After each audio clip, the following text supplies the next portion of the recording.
Hello दोस्तों, स्वागत है आपका अपने YouTube channel success short hand में। तो आज का हमारा टॉपिक है फाइलिंग। तो टॉपिक शुरू करने से पहले हम कुछ बातों पर ध्यान देंगे। जैसे कि आपने पिछली वीडियो में हमारे और टॉपिक को पढ़ा होगा, जैसे डाक व्यवस्था और कार्यालय उपकरण। तो आज है हमारा टॉपिक फाइलिंग।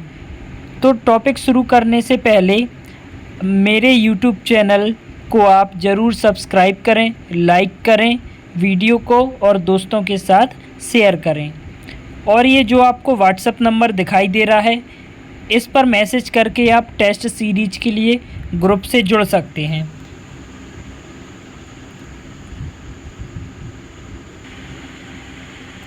ये व्हाट्सएप नंबर आपको जो दिखाई दे रहा है, इस पर मैसेज करके आप ग्रुप से जुड़ सकते हैं। तो चलिए हम आज का टॉपिक शुरू करते हैं, फाइलिंग। तो फाइलिंग होती क्या है? तो आपने फाइलिंग के बारे में सुना हो। आधुनिक समय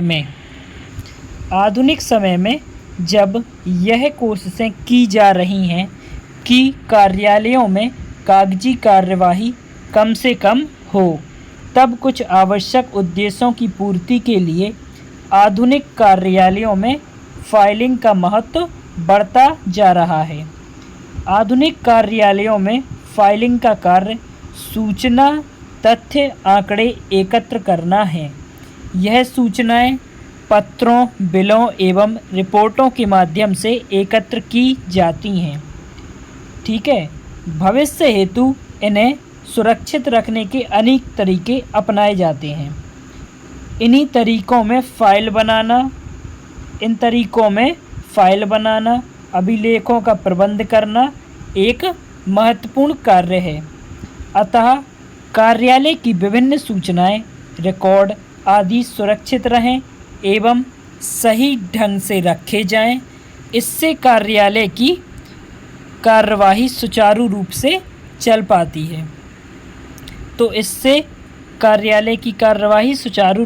पाती है। तो फाइलिंग का मोटा मतलब ये है कि जो फाइलिंग होती है उसका कार्य सूचना, तथ्य, आंकड़े को एकत्र करना है और उन्हें बिलों एवं रिपोर्टों के माध्यम से एकत्र करके एक जगह सुरक्षित तरीके से रखा जाना है। तो फाइलिंग की आप लोगों ने परिभाषा देख ही ली होगी। चलिए अगला है, कार्यालय में फाइलिंग की उपयोगिता के लाभ निम्नलिखित हैं। कार्यालय में फाइलिंग की उपयोगिता के लाभ निम्नलिखित हैं। पहला है, सही तरीके से फाइलों की व्यवस्था व उनका रखरखाव करने से समस्त दस्तावेज बिना समय व्यर्थ किए सरलता से मिल जाते हैं।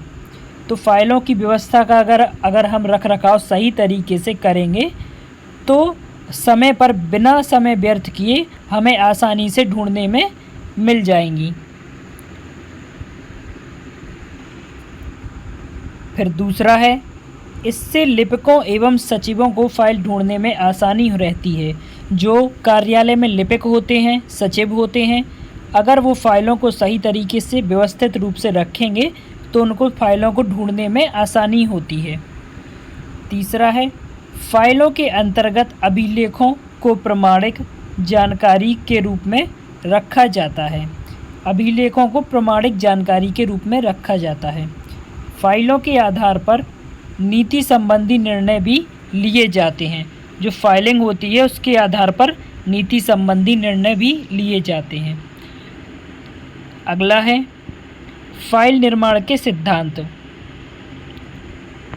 फाइल निर्माण के सिद्धांत कौन कौन से होते हैं?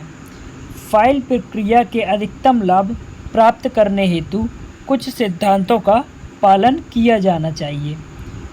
पहला है, कार्य व्यवस्था के अनुरूप फाइलों का निर्माण कार्यालयों की कार्य व्यवस्था, कार्यों की प्रकृति के अनुरूप किया जाना चाहिए। जो फाइलों का निर्माण होता है वह कार्यालयों की कार्य व्यवस्था व उनकी प्रकृति के अनुरूप किया जाना चाहिए। मतलब जैसी कार्य व्यवस्था हो वैसे ही कार्यालयों में फाइलों का निर्माण किया जाना चाहिए। दूसरा है सरलीकरण। किसी भी संगठन को आवश्यकता अनुसार अपनी फाइलें बनाना चाहिए। तो जो संगठन होते हैं वो अपनी आवश्यकता के अनुसार ही फाइलें बनाते हैं, उससे उनके कार्यालयों का सरलीकरण बढ़ जाता है। तीसरा है, फाइल निर्माण करते समय कार्यालय स्थान की उपलब्धता को भी दृष्टि में रखना चाहिए। तो जब फाइल का निर्माण किया जाता है तो कार्यालय स्थान की उपलब्धता, जो कार्यालय का स्थान है और फाइलों का रखने का स्थान है, वह व्यवस्थित रूप से होना चाहिए। इसकी उपलब्धता को दृष्टि में रखा जाना चाहिए। चौथा है, फाइलिंग के पश्चात उपयुक्त अनुक्रमणिका विधि का चुनाव करना चाहिए। ये बहुत ज़्यादा उपयोगी है। जब फाइलिंग का निर्माण किया जाता है तो निर्माण हो जाने के बाद उसका सही चुनाव करना चाहिए, मतलब उसको सिस्टमेटिक रूप से जमाना चाहिए। जैसे आप वर्णानुक्रम या सीरियल नंबर वाइज जमा सकते हैं या लेटर वाइज जमा सकते हैं, इस तरीके से रखा जाना चाहिए। तो ये आपका बहुत ही इम्पोर्टेंट पॉइंट है। चौथा है, फाइलों को सुरक्षित रखने हेतु उन्हें चोरी होने से एवं अन्य माध्यम से नष्ट होने से बचाने के लिए उनकी सही व्यवस्था करनी चाहिए। क्योंकि फाइलों को सुरक्षित रखने के लिए हमें उन्हें चोरों से एवं अन्य माध्यम से नष्ट होने से बचाने के लिए उनकी सही व्यवस्था करनी चाहिए। क्योंकि कार्यालयों में जो फाइलें होती हैं उनमें काफ़ी उपयोगी चीज़ें रखी होती हैं।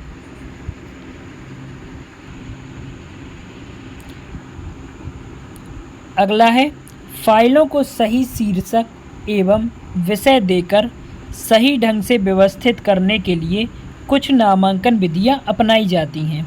ठीक है, तो फाइलों को सही शीर्षक व विषय देकर हम सही ढंग से रख भी सकते हैं। इसमें पहला है वर्णक्रम विधि। ये बहुत ज़्यादा इम्पोर्टेंट विधि है। इस व्यवस्था के अंतर्गत फाइलों को वर्णक्रम के आधार पर, अर्थात आ ई ई या फिर का खा गा घा के अनुसार नाम देकर हम इनको रख सकते हैं।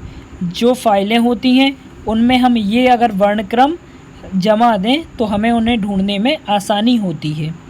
दूसरा है नामांकन विधि। इस विधि के अंतर्गत फाइलें संस्थाओं के नाम के आधार पर बनाई जाती हैं। जो नामांकन विधि होती है उसमें फाइलों को संस्थाओं के नाम के आधार पर बनाया जाता है। तीसरा है विषयों के अनुसार। किसी भी कार्यालय में अनेक विषयों से संबंधित हो सकते हैं। किसी भी कार्यालय में अनेक विषयों से संबंधित हो सकते हैं। ऐसे में फाइलों को उनके विषयों के आधार पर भी बनाया जाता है। तो जो कार्यालय में फाइलें होती हैं उन्हें हम विषय के आधार पर भी रख सकते हैं। अगला है संख्यांक विधि। इस पद्धति में फाइलों को उनके गणितीय संख्यांक नंबर दे दिया जाता है। जो संख्यांक विधि होती है ये बहुत ही ज़्यादा प्रचलित विधि है। इस पद्धति में फाइलों को उनके गणितीय संख्या नंबर दे दिया जाता है। संख्याओं के अनुसार फाइलें बनाना सबसे प्रचलित एवं सरल तरीका है। तो जब हम फाइलों को सही तरीके से रखते हैं तो उनमें नंबर लिख देते हैं। तो नंबर लिखने से उनको ढूंढने में बहुत ही ज़्यादा आसानी होती है और ये ज़्यादातर उपयोग में लाए जाने वाली विधि है। चलिए अगला क्या है? अगला है भौगोलिक विधि। तो भौगोलिक विधि होती क्या है? इस विधि के अंतर्गत फाइलों की अनेक संबंधित क्षेत्र, राज्य, शहर अथवा देश आधार पर नाम दिया जाता है। जो भौगोलिक विधि है ये फाइलों के अंतर्गत सभी राज्य, शहर अथवा देश के आधार पर हम नाम रखकर फाइलों को जमा सकते हैं। अगला है फाइलों की केंद्रीयकरण विधि। फाइलों को एक ही स्थान पर रखने की विधि को केंद्रीयकरण विधि कहा जाता है। जब फाइलों को हम एक ही स्थान पर रख देते हैं तो उन्हें केंद्रीयकरण विधि कहते हैं। इसमें फाइलों की सुरक्षा रहती है। इस विधि से समस्त रिकॉर्ड इस विधि से समस्त रिकॉर्ड एक ही स्थान पर उपलब्ध हो जाते हैं एवं फाइलिंग की लागत में कमी होती है। ठीक है। अगला है फाइल करने की विधि। संस्थान में जब पत्र प्राप्त होते हैं तो यदि उन पत्रों को फाइल में लगाना है तो उस पत्र पर फाइल शब्द लिखना आवश्यक होता है। फाइल किए जाने वाले पत्रों को फाइलों के नामांकन के आधार पर वर्गीकृत किया जाता है। तो फाइलों को किसके आधार पर? नामांकन के आधार पर वर्गीकृत किया जाता है व उनकी अनुक्रमणिका बनाई जाती है, यानी उनकी नंबरिंग की जाती है। तत्पश्चात उस पर संदर्भ लिखकर अनुस्मरण पर्ची लगाई जाती है।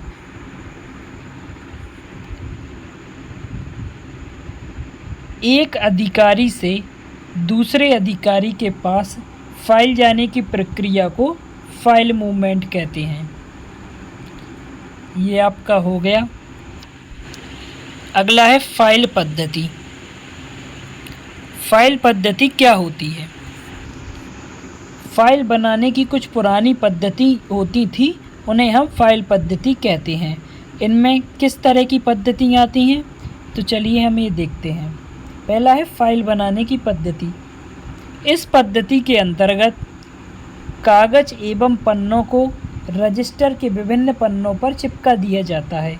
ये पन्ने पृष्ठ अंक सहित होते थे एवं विभिन्न पन्नों पर पत्र चिपकाने से रजिस्टर मोटे हो जाते थे। तो जो पन्ने होते थे उन पर पत्र चिपकाने से रजिस्टर मोटे हो जाते थे। तो दूसरा है क्लिप फाइल। इसके अंतर्गत पन्नों को पंच करके एक गत्ते की फाइल में जिसमें क्लिप लगा होता है लगा देते हैं, तो एक क्लिप फाइल होती है। अगला है तार फाइल। इसमें एक मोटे गत्ते पर या लकड़ी के पट्टे पर मुड़ा हुआ तार लगा होता है जिसमें पत्रों को पिरोया जाता है। चौथा है संदूकची फाइल। इन फाइलों में गत्ते की एक संदूक में 2 क्लिप जुड़े होते हैं जिनमें कागज़ों को पंच करके लगाया जाता है। अगला है खानेदार फाइलें। इस फाइल के अंतर्गत एक खुली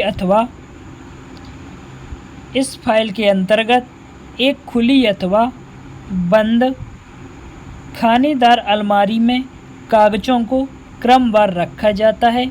इसे कबूतरखाना फाइल पद्धति भी कहते हैं। तो ये आपकी हो गई फाइल पद्धतियाँ। चलिए तो अगला है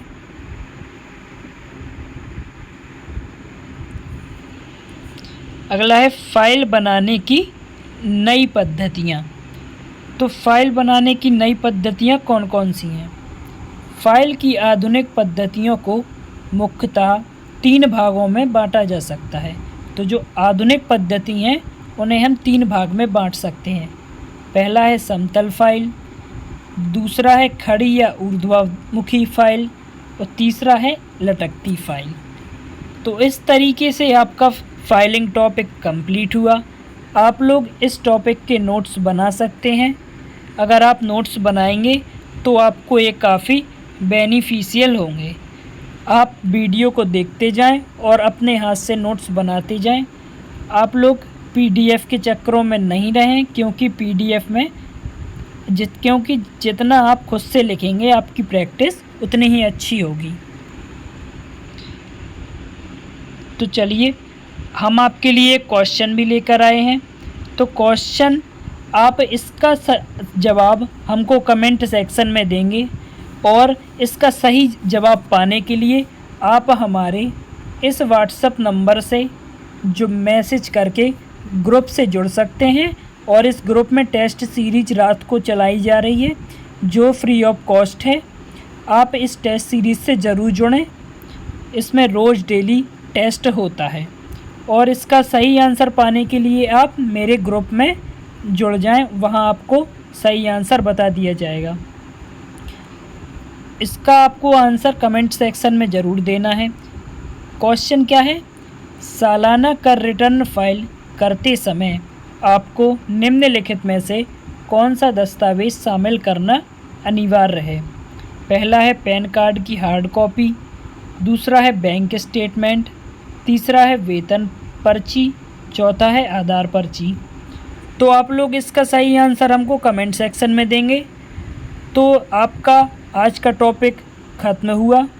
आप लोग चैनल को ज़रूर सब्सक्राइब करें, लाइक करें और दोस्तों के साथ शेयर करें। ओके, धन्यवाद।